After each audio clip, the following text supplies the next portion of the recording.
is Saint Peter. I have some good news for you, but I also have some bad news for you as well, unfortunately. I'll start with the bad news. The bad news is you are dead. You have died. My apologies, but the good news is you are at the pearly gates of heaven. Don't celebrate too prematurely though, you haven't quite made it into heaven just yet, but you are very, very close to an eternity in paradise. Okay, so that's some good news, surely.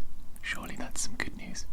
Okay, so what I need to do before I can admit you into heaven is just do a little bit of admin work, a little bit of paperwork, just to make sure that I've got the correct person and to make sure that you are in fact worthy of spending an eternity in heaven.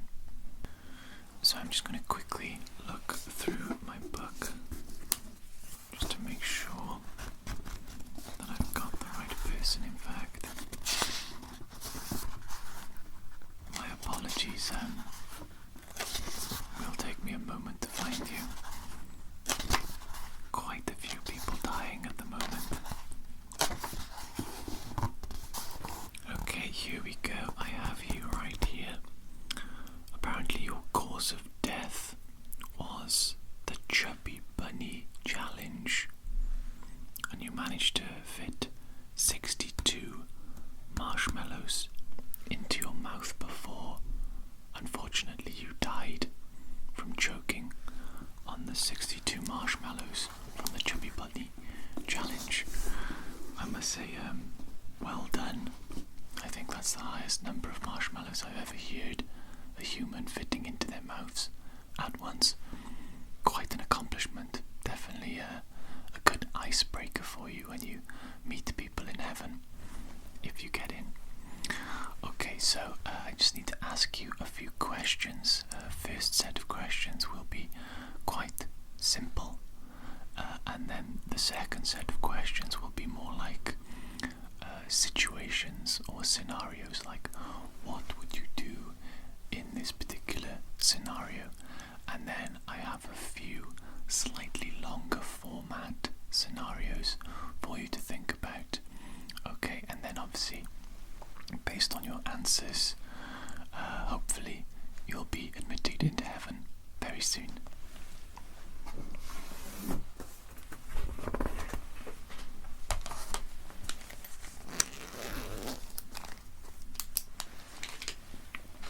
Okay, so question number one is very simple. Did you ever lie when you were alive? Okay. Did you ever steal anything when you were alive? Okay, very good. Did you ever kill anyone when you were alive? Okay, looking pretty good so far. Did you ever cheat on your partner? Okie dokie. Did you ever, and I quote, perv on someone else's wife, husband, or partner?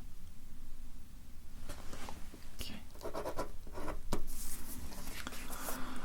Were you ever envious of anyone else's possessions?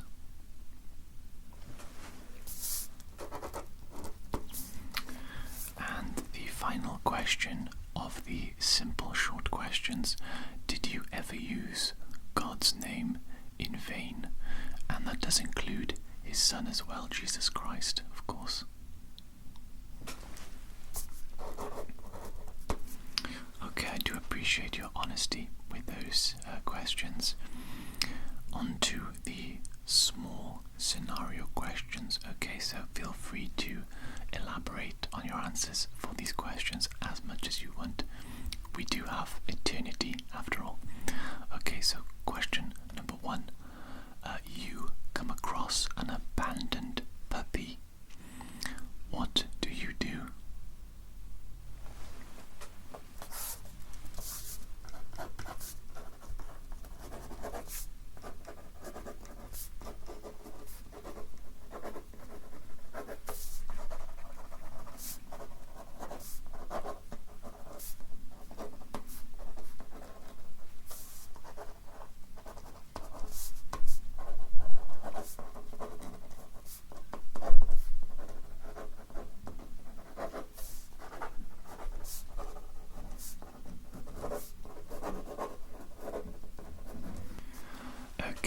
That's actually a very good answer. Dogs are actually God's favourite animal. He prefers them even to humans, in fact, and that's why he named dog God backwards. The next scenario is you are given $1 million. What would you do with it?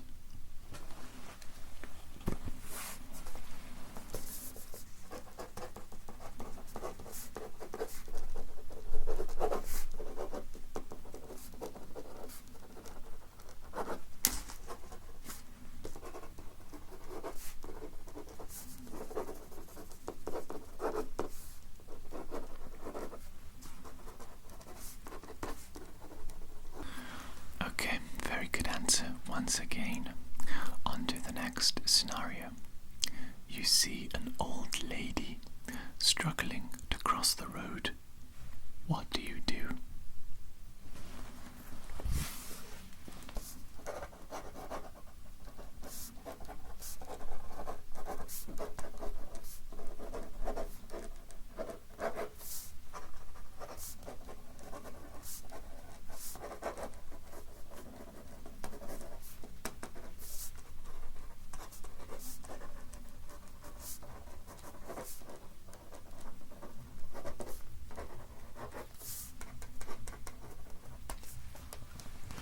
Excellent. And another scenario for you. You are exhausted, but your co-worker says they feel sick and they ask you to cover for them. What do you do?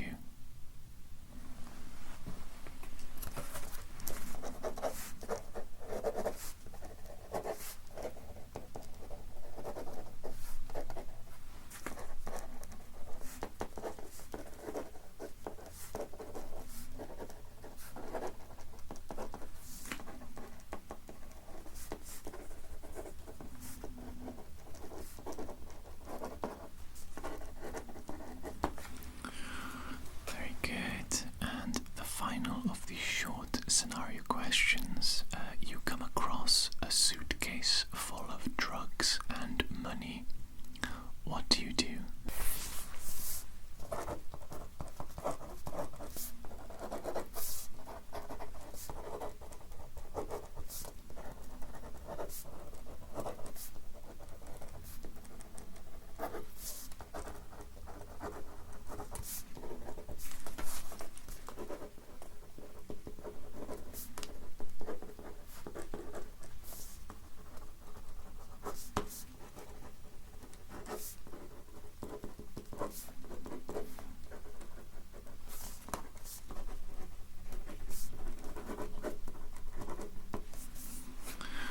Okay, some very promising answers so far, but now we are moving on to the slightly larger scenario questions. Okay, so I'm going to read you a small paragraph, I would say a few lines, to describe the situation and the scenario, and then I would like you to take a moment to think about what your response might be, and then of course let me know. Okay, so the first scenario is a common scenario entitled The Lifeboat. Okay, so you are on a cruise and the ship encounters an unexpected storm. The storm continues to rage, and eventually you and the other passengers are told that you must head to the lifeboats and abandon ship. You know that you are strong and capable, and you can choose one of 3 categories of people to join in their lifeboat. Do you choose the group composed of 3 families with young children? Do you choose a group of seniors, older people?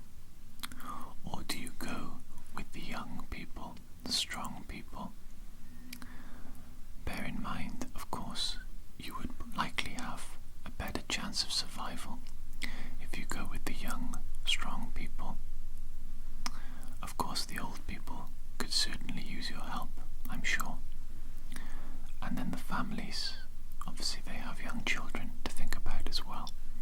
Okay, so which of the three lifeboats do you join?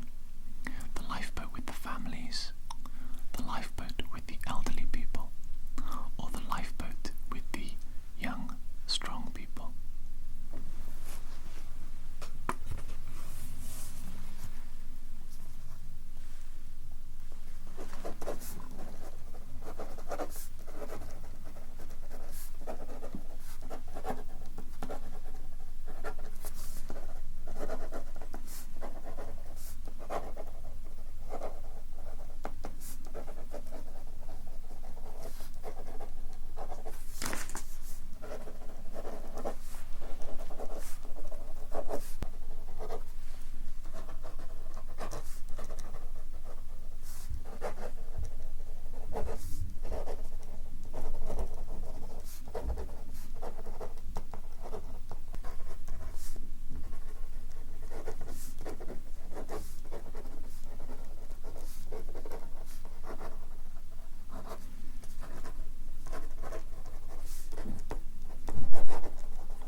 Okay, I think that's quite a good answer.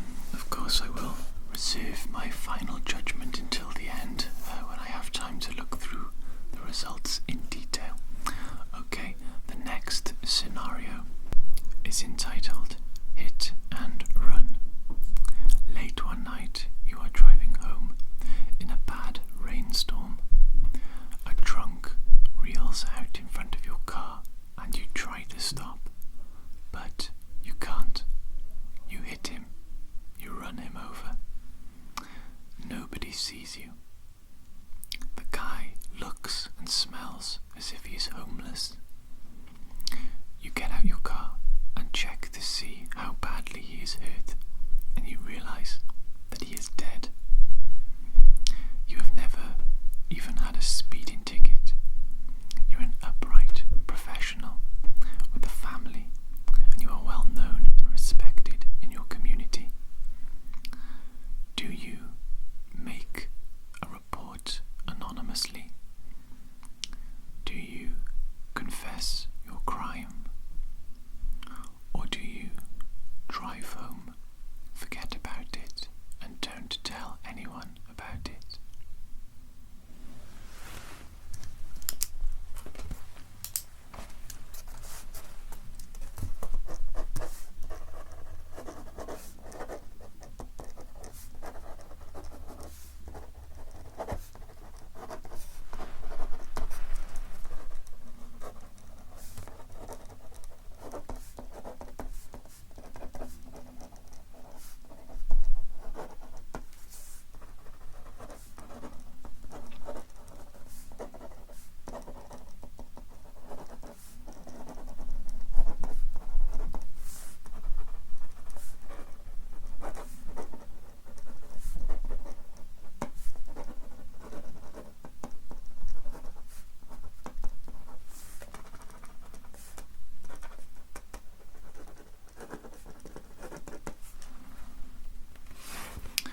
Okay, very good.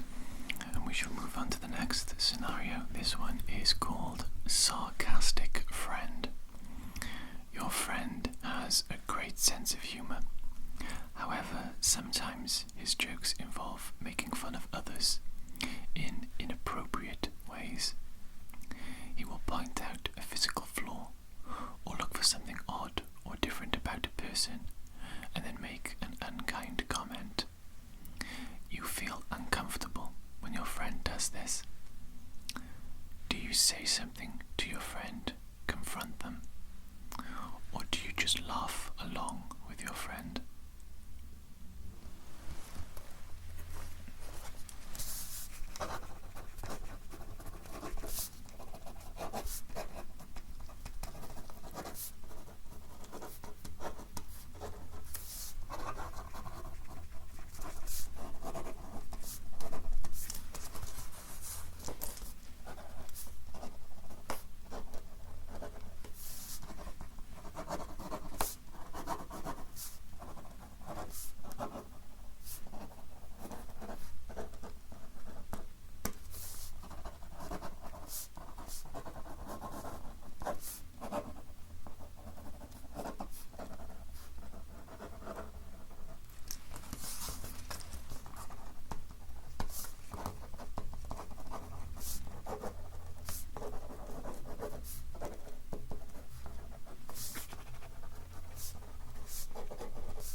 Imagine, if you will, you have a teenage son or daughter. They've had a rough few years. First, there was an arrest for shoplifting. The item they stole was of little value, so it was only a misdemeanor. Then, your teenage son or daughter was with some friends who were smoking pot and driving too fast. They promised that they were turning over a new leaf. They seemed to be on the right track. They did better in school. They came home by curfew, and they generally had a better attitude. But suddenly you get a call from the local police station saying that your son or daughter was caught up with a group of kids who broke into a liquor store and they stole beer. Do you go to the police station and see how you can get your son or daughter out of this jam, or do you let them accept whatever consequences befall them?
Okay, thank you so much for answering those questions for me, and thank you for taking the time to think about them and take them seriously. I do appreciate that. So what I'm going to do now is I'm going to go away and look at your answers, analyse them. I might talk with the big man himself, the God, and we'll see if you are a good fit for heaven. Okay, it shouldn't take us long to come to a conclusion. We will contact you shortly, but for the meantime, if you could just take a seat in the waiting area. Obviously you don't have any physical needs anymore. You don't need to eat, drink, or any of that, so you can just sit there in blissful peace and contentment until we return to you with a verdict. But I'm feeling positive based on your answers. I think you've got a good chance of getting into heaven. Okay, I'll talk to you later. Take care.